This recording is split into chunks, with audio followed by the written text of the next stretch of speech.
Hello viewers, வணக்கம். எந்த மாதிரி வீடியோ போடலான்னு யோசிச்சுருக்கும்போது ஒருத்தர் வந்து கமெண்ட் போட்டிருந்தாங்க. நீங்கள் மாடு கன்று போட்ட உடனே என்ன தீவனம் கொடுக்குறீங்க, எப்படி கொடுக்கறது அப்படின்னு கேட்டிருந்தாங்க. அவங்களுக்கு ரொம்ப நன்றி. அதனால் இந்த வீடியோ போட்டிருக்கேன். வாங்க வீடியோக்குள்ளே போகலாம். அதுக்கு முன்னாடி நம்ம சேனலை சப்ஸ்கிரைப் பண்ணிக்கோங்க, லைக் பண்ணுங்கள், மறக்காமல் கமெண்ட் பண்ணுங்கள். அப்போ தான் வந்து நான் திரும்பவும் எது போல் வீடியோ போடலாம் அப்படின்றது ஒரு நம்பிக்கை வருங்களே எனக்கு. வாங்க வீடியோக்குள்ளே போகலாம். நான் வந்து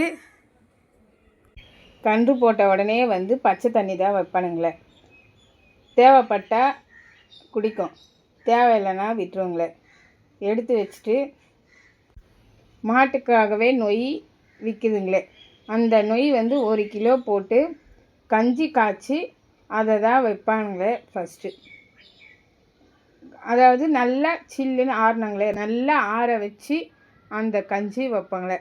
அதோட 12 மணி நேரம் கழித்து தான் திரும்பவும் கஞ்சி வைப்பாங்களே. 1 கிலோ அளவு ஒரு வேலைக்கு. இதுதான் வந்து நான் 10 நாளைக்கும் வைப்பானுங்களே.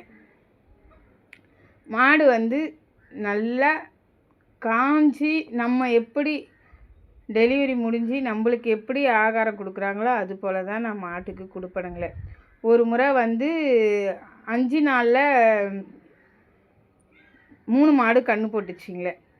ஏற்கனவே வந்து ஒரு மாடு கன்று போட்டு இருந்தது. அதுக்காக வந்து மாட்டு தீவனம் புண்ணாக்கெல்லாம் வாங்கி வச்சுருந்தோம். அது எல்லாமே போட்டு கஞ்சி கொஞ்சம் ஊற்றி மாட்டுக்கு தண்ணி வச்சுட்டாங்க. ஆனால் வந்து மாடு வந்து ஜீரணமே பண்ணலை, ஜீரணமே ஆகலை. அதுக்கப்புறம் வந்து டாக்டர் வர வச்சு தான் பார்த்தாங்களே.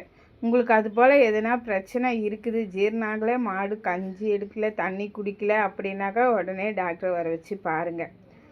நாங்களும் அது போல் தான் வந்து வர வச்சு பார்த்தாங்களே. அவங்க வந்து நான் எப்போவுமே வந்து டாக்டரோட அனுமதியோடு தான் கொடுப்பனுங்களே. இது போல் வந்து மாடு வந்து ரொம்ப டல்லாக இருக்குது அப்படின்னாக்கா ரொம்ப எள்ளு புண்ணாக்கு தேவைப்படாது, கம்புலாம் தேவைப்படாதுங்களே. நான் ரொம்ப வந்து அது போல் கொடுக்க மாட்டேன். வெறும் கஞ்சி தான் கொடுப்பேன், கொஞ்சம் வெல்லம் தான் கொடுப்பனுங்களே. வேறு எதுவும் கொடுக்க மாட்டேன். டாக்டர் வந்து வேறு எதுவும் கொடுக்காதீங்க சொல்லிவிடுவாங்க. மடியும் வந்து ரொம்ப கல்லாட்டை இருக்குது, மாடு வந்து ரொம்ப பெருசாக நீரில் இருக்குது அப்படின்னா கூட எடுத்துக்கலாம் எள்ளு புண்ணாக்கு, கம்புலாம். இது போல் வந்து மாடு வந்து டல்லாக இருக்குது, நீர் கம்மியாக இருக்குது அப்படின்னும்போது வந்து செனையாக இருக்கும்போது கூழாக்கி ஊற்றலாம், ராகி கூழ். ஆனால் கன்று போட்ட பிறகு வந்து நாங்கள் கொடுக்க மாட்டோம், கூழெல்லாம் கொடுக்க மாட்டோம். அதாவது ஒரு 30 நாளைக்கு கூழ் கொடுக்க மாட்டோம். அதுக்கப்புறம் கூட கொடுக்கலாம். மாடு நல்லா தெளியுங்களே, நல்லாயிருக்கும் நீர். நாங்கள் அது போல் தான் கொடுப்போங்களே. நீங்கள் வந்து டாக்டருக்கு ஃபோன் பண்ணி கேளுங்க. மாடு வந்து கன்று போட்டிருக்கு, இது போல் இருக்குது, மடி வந்து கல் மாதிரி இருக்குது, நீராக இருக்குது, இல்லை மாடு வந்து ரொம்ப நீர் இல்லாமல் இருக்குது, என்ன கொடுக்கலாம், எப்படி செய்யலாம் அப்படின்னு சொல்லிட்டு கேட்டிங்கன்னா டாக்டர் சொல்லுவாங்க. ஆனால் வந்து நல்ல டாக்டர் அமையிறதும் நம்மளுக்கு ஒரு அதிர்ஷ்டம்தான். நல்ல மாடு அமையிற மாதிரி தான் நல்ல டாக்டர் அமையிறதும். எங்களுக்கு வந்து ஃபஸ்ட்லேயே வந்து நல்ல டாக்டர் எல்லாம் அமைஞ்சிட்டாங்க. அதனால தான் இப்போது எங்களுக்கு அந்த டாக்டரோட அருமை தெரியுதுங்களே. இவங்க இப்போ இருக்கிறவங்கெல்லாம் வந்து எங்களுக்கு அது போல் வந்து சொல்கிறது கிடையாது. அதனால் வந்து நீங்கள் நல்ல டாக்டராக அணுகுங்க. தண்ணி குடிக்கலை, மாடு தீனி எடுக்கலை, வைக்கோல் தின்னலை அப்படின்னா நீங்கள் உடனே டாக்டரை அணுகுங்க. நான் வந்து கஞ்சி வச்சுட்டு உடனே வந்து வைக்கோல் தான் போடணுங்களே. கன்று போட்டு 10 நாளுமே வைக்கோல், பச்சை புல், கஞ்சி, அவ்வளோதானுங்களே. வேறு எதுவுமே நான் வைக்க மாட்டேன். வெல்லம் மட்டும் வந்து 1 கிலோ வெல்லம் வாங்கின்னு வந்து ஒரு வேலைக்கு 1/4 கிலோ வெல்லம் சொல்லிவிட்டு இன்றைக்கி காலையில் 1 கிலோ நொய் கஞ்சி, 1/4 கிலோ வெல்லம் போட்டு 2 பக்கெட் தண்ணி ஊற்றி கரைச்சி அதுதான் வைப்பானுங்களே.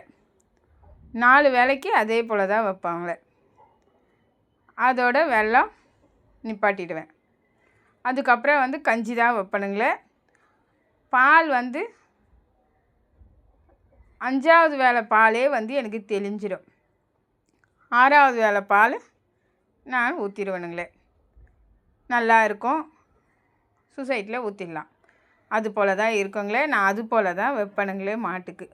அது போல் இருக்கும்போது வந்து மாடு வந்து நல்லா இருக்கும், ஜீரண கோளாறு வராது, தண்ணி குடிக்கும், எக்கல் தின்னும். அதுக்கப்புறம் வந்து நீங்கள் என்ன தீனி வச்சாலும் நல்ல பால் உற்பத்தி ஆகுங்களே, நல்ல பால் கறக்கும். இந்த டைமில் மட்டும்தான் கொஞ்சம் கம்மியாக கறக்கும். ஒன்றும் பிரச்சனை இல்லைன்னு சொல்லிவிட்டு நான் இது போல் தான் செய்வேனுங்களே. நல்லா கறக்கும். எனக்கு மாடெல்லாம் வந்து எந்த குறையும் கிடையாது. நல்ல பாலாகும் என்கிட்ட இருக்கிற மாடு எல்லாமே. இந்த வீடியோ முழுசாக பார்த்தவங்களுக்கு நன்றி.